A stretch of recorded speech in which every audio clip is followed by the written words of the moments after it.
morning or whatever time you happen to be watching this thing. And we're continuing in Romans, and we're reading chapter 8, reading as usual from the ESV, verses 22 to 25. For we know that the whole creation has been groaning together in the pains of childbirth until now.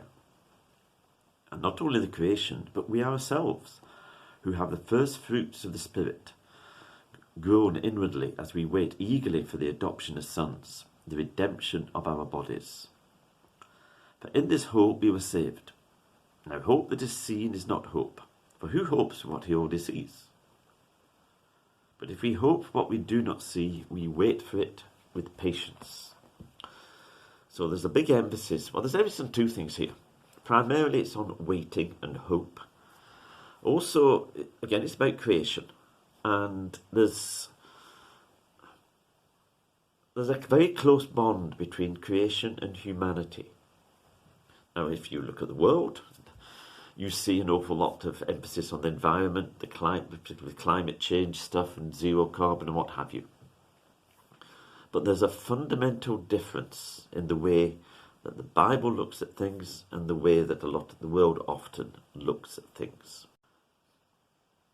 The way the world looks at things is that essentially we are here to serve the environment, or sometimes even looking at us as a blight on the environment. The Bible's very different. The world is there for our benefit. Now, it also says we have a responsibility to look after the environment, to look after the world. God put Adam and Eve in the garden to look after it. So, yes, we have a responsibility to look after the environment, but it's very important that we get the order of things right. And it says the whole of creation is groaning, waiting, as it says earlier, waiting for the sons of God to be revealed, for things to be brought to completion. It says we also groan inwardly. We also are waiting. It says, let's talk about adoption of sons. Yes, end of verse 23. We groan inwardly as we wait eagerly for adoption as sons. You might say, well, we're already adopted. And the answer is yes, we are. But there's an awful lot more to come. We have the first fruits. Our relationship with God changed dramatically the day that we chose to believe in Jesus. We were adopted then as sons. But there's an awful lot more to come. We only have a foretaste of everything that God has for us. So the adoption is both now and it is future. And it talks about the redemption of our bodies. Our bodies are important. There is around the first, second, third century, there's a teacher called Gnosticism. In fact, it's still around under different names, which effectively saw the material as being evil. The material is not evil. When Jesus came, the Son of God came, he came as a man with a body.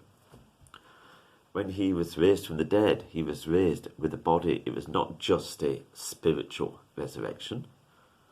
He was raised with a body. We will be raised from the dead with a body, a resurrection body. It will be different from the way things are now. Paul says in 1 Corinthians 15, we will die mortal, we will be raised immortal. And it says, who hopes what he has can already see? You hope for something you haven't got yet, something you can't see yet. And God has amazing things for us, and we need to live now, but we also need to have our eyes fixed firmly on the future as well. Sometimes we need to dwell and think about the things that God is going to do in us and for us. And not as in a form of escapism. Well, one, it's absolutely real because it will happen. And two, having a proper view of where we're going helps us to live now. So Paul says right at the end,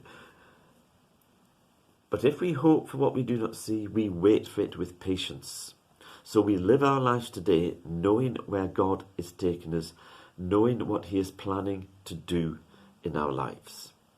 Amen.